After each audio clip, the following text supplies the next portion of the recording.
मृत्यु लोक में विवाह करने की इच्छा करके एक समय श्री भूतनाथ महादेव जी माता पार्वती जी के साथ पधारे। वहां पर भ्रमण करते करते भूतनाथ महादेव जी पार्वती जी के साथ अमरावती नाम के एक रमणीक नगरी में पहुंचे। अमरावती नगरी सब प्रकार के सुखों से परिपूर्ण थी। उसमें वहां के महाराज का बनाया हुआ अति रमणीक शिवजी का मंदिर था। उसमें भगवान शंकर भगवती पार्वती जी के साथ निवास करने लगे। उसके कुछ समय के बाद माता पार्वती जी ने प्राणपति को प्रसन्न देख के मनोविनोद करने की इच्छा से बोली, हे महाराज, आज तो हम दोनों चौसर खेलेंगे। शिवजी ने प्राण प्रिय की बात को मान लिया और चौसर खेलने लगे। उसी समय उस स्थान पर मंदिर का पुजारी ब्राह्मण पूजा करने के लिए आया। पार्वती माता जी ने ब्राह्मण से प्रश्न किया, हे पुजारी जी, बताओ कि इस बाजी में हम दोनों में से किसकी जीत होगी। ब्राह्मण ने बिना विचारे ही शीघ्र बोल दिया कि महादेव जी की ही जीत होगी। उसके थोड़ी ही देर के पश्चात बाजी समाप्त हो गई और पार्वती जी की जीत हुई। अब तो पार्वती जी ब्राह्मण को झूठ बोलने के अपराध के कारण श्राप देने को उद्यत हुई। तब महादेव जी ने पार्वती जी को समझाया, परंतु उन्होंने ब्राह्मण को कोढ़ी होने का श्राप दे दिया। कुछ समय बाद पार्वती जी के श्रापवश पुजारी के शरीर में कोढ़ पैदा हो गए। इस प्रकार पुजारी अनेक प्रकार से दुखी रहने लगा। इस तरह के कष्ट भोगते हुए जब उसको बहुत दिन हो गए तो देवलोक की अप्सराएं भगवान शिवजी की पूजा करने के लिए उस मंदिर में पधारी और पुजारी के कष्ट को देखकर बड़े दया भाव से उनसे रोगी होने का कारण पूछने लगी। तब पुजारी ने निसंकोच सब बातें उनसे कह दी। वे अप्सराएं बोली, हे पुजारी, अब तुम अधिक दुखी मत होना, भगवान शिवजी तुम्हारे कष्ट को दूर कर देंगे। तब पुजारी अप्सराओं से हाथ जोड़कर विनम्र भाव से सोमवार व्रत की विधि पूछने लगा। अप्सराएं बोली कि जिस दिन सोमवार हो उस दिन भक्ति के साथ व्रत करें, स्वच्छ वस्त्र पहने, आधा सेर गेहूं का आटा लें और उसकी 3 अंगा बनावे और घी, गुड़, दीप, नैवेद्य, बेलपत्र, जनेऊ जोड़ा, चंदन, अक्षत, पुष्प आदि के द्वारा भगवान शिवजी का विधि से पूजन करें। तत्पश्चात अंगाओं में से एक शिवजी को अर्पण करें, बाकी 2 की शिवजी का प्रसाद समझकर उपस्थित जनों में बांट दें और आप भी प्रसाद पावें। इसी विधि के साथ 16 सोमवार व्रत करें। तत्पश्चात 17वें सोमवार के दिन पाव सेर पवित्र गेहूं के आटे की बाटी बनावे, घी और गुड़ मिलाकर चूरमा बनावे और शिव भगवान को भोग लगाकर उपस्थित भक्तों में बांट दें और उसके बाद आप खुद प्रसाद ग्रहण करें तो भगवान शिव जी की कृपा से आपके मनोरथ पूर्ण हो जाते हैं। कहकर अप्सराएं स्वर्ग को चली गई। ब्राह्मण ने यथाविधि सोमवार का व्रत किया और भगवान शिव जी की कृपा से रोग मुक्त होकर आनंद से रहने लगा। कुछ दिन के पश्चात जब शिवजी और पार्वती जी उस मंदिर में पधारे तब ब्राह्मण को निरोग देखकर पार्वती जी ने ब्राह्मण से रोग मुक्त होने का कारण पूछा तो ब्राह्मण ने 16 सोमवार व्रत कथा कह सुनाई। तब तो पार्वती जी अति प्रसन्न होकर ब्राह्मण से व्रत की विधि पूछकर व्रत करने को तैयार हुई। व्रत करने के बाद उनकी मनोकामना पूर्ण हुई और उनके रूठे पुत्र स्वामी कार्तिकेय स्वयं माता के आज्ञाकारी हुए। परंतु कार्तिकेय जी ने अपने विचार परिवर्तन का रहस्य जानने की इच्छा से माता से बोला, हे माता जी, आपने ऐसा कौन सा उपाय किया जिससे मेरा मन आपकी ओर आकर्षित हुआ। तब पार्वती जी ने वही सोमवार व्रत की कथा को सुनाया। स्वामी कार्तिकेय जी बोले कि इस व्रत को मैं भी करूँगा क्योंकि प्रिय मित्र ब्राह्मण दुखी दिल से प्रदेश गया है, हमें उससे मिलने की बहुत इच्छा है। कार्तिकेय जी ने इस व्रत को किया और उनका प्रिय मित्र मिल गया। मित्र ने इस मिलन का भेद कार्तिकेय जी से पूछा तो वे बोले, हे मित्र, हमने तुमसे मिलने की इच्छा करके 16 सोमवार का व्रत किया। अब तो ब्राह्मण मित्र को भी अपने विवाह की बड़ी इच्छा हुई। कार्तिकेय जी से व्रत की विधि पूछी तथा यथाविधि व्रत किया। व्रत के प्रभाव से जब वह किसी कार्यवश विदेश गया तो वहां के राजा की लड़की का स्वयंवर था। राजा ने प्रण किया था कि जिस राजकुमार के गले में हथनी माला डालेगी मैं उसी के साथ पुत्री का विवाह कर दूंगा। शिवजी की कृपा से ब्राह्मण भी स्वयंवर देखने की इच्छा से राजसभा में एक ओर बैठ गया। नियत समय पर हथनी आई और उसने जयमाला उस ब्राह्मण के गले में डाल दी।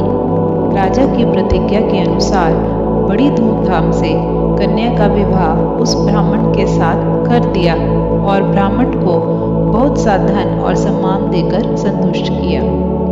ब्राह्मण सुंदर राजकन्या पाकर सुख से जीवन व्यतीत करने लगा।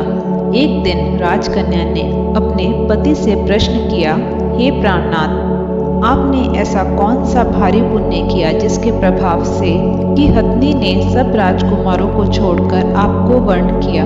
तब ब्राह्मण ने बोला, हे प्राण प्रिय, मैंने अपने मित्र कार्तिकेय जी की कथा अनुसार 16 सोमवार का व्रत किया था, जिसके प्रभाव से मुझे तुम जैसी रूपवान लक्ष्मी की प्राप्ति हुई। व्रत की महिमा को सुनकर राजकन्या को बड़ा आश्चर्य हुआ और वह भी पुत्र की कामना करने के लिए व्रत करने लगी। उसके बाद भगवान शिवजी की दया से उसके गर्भ से एक अति सुंदर, सुशील, धर्मात्मा और विद्वान पुत्र उत्पन्न हुआ। माता पिता दोनों उस देव पुत्र को पाकर अति प्रसन्न हुए और उसका लालन पालन भली प्रकार से करने लगे। जब पुत्र समझदार हुआ तो एक दिन उसने अपनी माता से प्रश्न किया कि माँ, तुमने ऐसा कौन सा तप किया है जो मेरे जैसा पुत्र तेरे गर्भ से उत्पन्न हुआ। माता ने पुत्र का प्रबल मनोरथ जानकर अपने किए हुए 16 सोमवार व्रत की विधि को पुत्र के सम्मुख प्रकट किया। तब उसके पुत्र ने ऐसे सरल व्रत को सब तरह के मनोरथ पूर्ण करने वाला सुना तो वह इस व्रत को राज्य अधिकार पाने की इच्छा से हर सोमवार को यथाविधि व्रत करने लगा। उसी समय एक देश के वृद्ध राजा के दूतों ने आकर उसकी एक राजकन्या के लिए वर्णन किया। राजा ने अपनी पुत्री का विवाह ऐसे सर्वगुण संपन्न ब्राह्मण युवक के साथ करके बड़ा सुख प्राप्त किया। वृद्ध राजा के दिवंगत हो जाने पर यही ब्राह्मण बालक गद्दी पर बिठाया गया, क्योंकि वृद्ध राजा का कोई भी पुत्र नहीं था। राज्य का अधिकार होकर भी वह ब्राह्मण पुत्र अपने 16 सोमवार के व्रत को करता रहा। जब 17वां सोमवार आया, पत्नी से सब पूजन सामग्री लेकर शिवालय में चलने के लिए कहा, परंतु उसकी पत्नी ने आज्ञा की परवाह नहीं की और दास और दासियों के साथ सब सामग्री शिवालय भिजवा दी और आप नहीं गई। तब राजा ने शिवजी का पूजन समाप्त किया और उसके बाद एक आकाशवाणी राजा के प्रति हुई, तुम अपनी रानी को राजमहल से निकाल दो, नहीं तो तेरा सर्वनाश कर देगी। वाणी को सुनकर राजा के आश्चर्य का ठिकाना नहीं रहा और तत्काल ही उसने अपने सभासदों को बुलाकर पूछने लगा कि हे मंत्रियों, मुझे आज शिवजी की वाणी हुई है कि तू अपनी इस रानी को निकाल दे, नहीं तो ये तेरा सर्वनाश कर देगी। मंत्री आदि सभी बहुत दुख से डूब गए, क्योंकि जिस कन्या के साथ राज मिला है राजा उसी को निकालने के लिए कह रहा है, ये कैसे हो सकेगा। अंत में राजा ने अपने यहाँ से उसको निकाल दिया। रानी बहुत दुखी हृदय से भाग्य को कोसती हुई नगर के बाहर गई। वह धीरे धीरे चलकर एक नगरी में पहुंची। वहाँ एक बुढ़िया सूत काट कर बेचने को जाती थी। रानी की करुण दशा देखकर बोली, चल तू मेरा सूत बिकवा दे, मैं वृद्ध हूँ, भाव नहीं जानती। ऐसी बात बुढ़िया की सुनकर रानी ने बुढ़िया के सर से सूत की गठड़ी उतारकर अपने सर पर रखी। थोड़ी देर बाद आंधी आ गई और बुढ़िया की सूत की पोटली उड़ गई। बेचारी बुढ़िया पछताती रह गई और रानी को अपने से दूर रहने के लिए कह दिया। तब रानी एक तेली के घर गई तो तेली के सब मटके शिवजी की प्रकोप के कारण चटक गए। ऐसी दशा देख तेली ने रानी को अपने घर से निकाल दिया। इस प्रकार रानी अत्यंत दुख पाती हुई सरिता के तट पर गई तो सरिता का समस्त जल सूख गया। तत्पश्चात रानी एक वन में गई। वहां जाकर सीढ़ी से उतरकर पानी पीने को गई। उसके हाथ से जल स्पर्श होते ही जल कीड़ोंमय गंदा हो गया। रानी ने भाग्य को दोषारोपण करते हुए उस जल को पिया और पेड़ की शीतल छाया में विश्राम करना चाहा। वह रानी जिस पेड़ के नीचे जाती उस पेड़ के पत्ते तत्काल ही गिरते गए। वन सरोवर जल की ऐसी दशा देखकर गौ चराते ग्वालों ने अपनी गुसाई जी से उस जंगल में स्थित मंदिर के पुजारी से कही। गुसाई जी के आदेश अनुसार ग्वाले रानी को पकड़कर गुसाई जी के पास ले गए।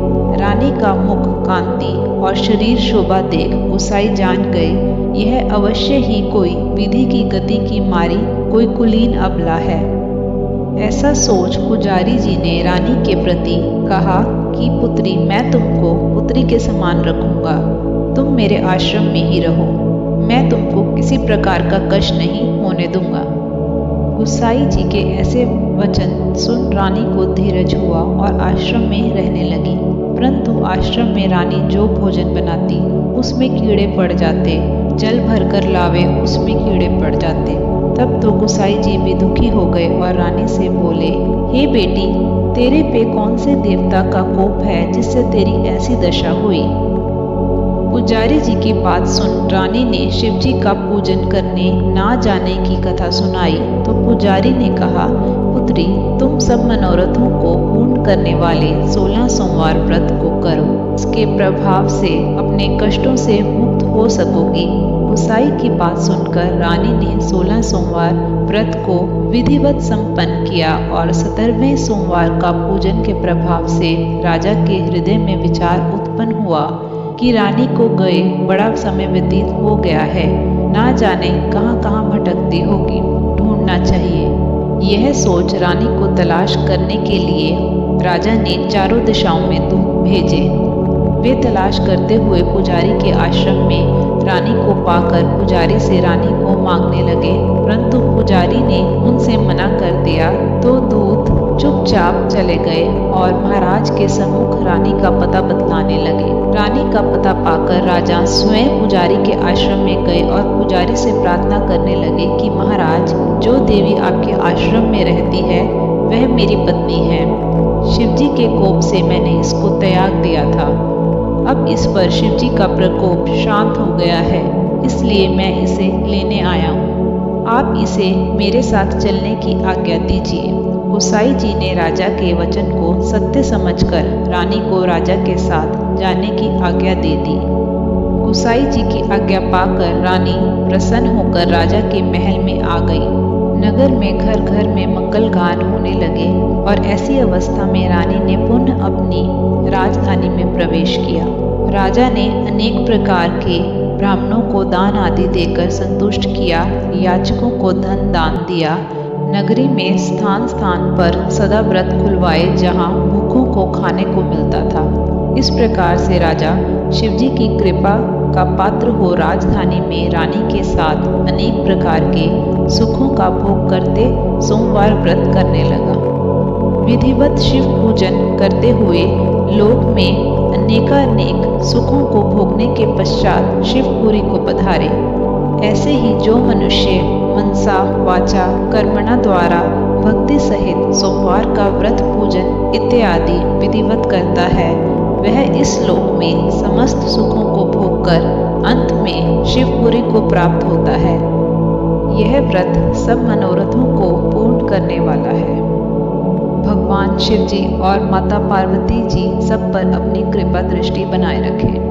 ओम नमः शिवाय।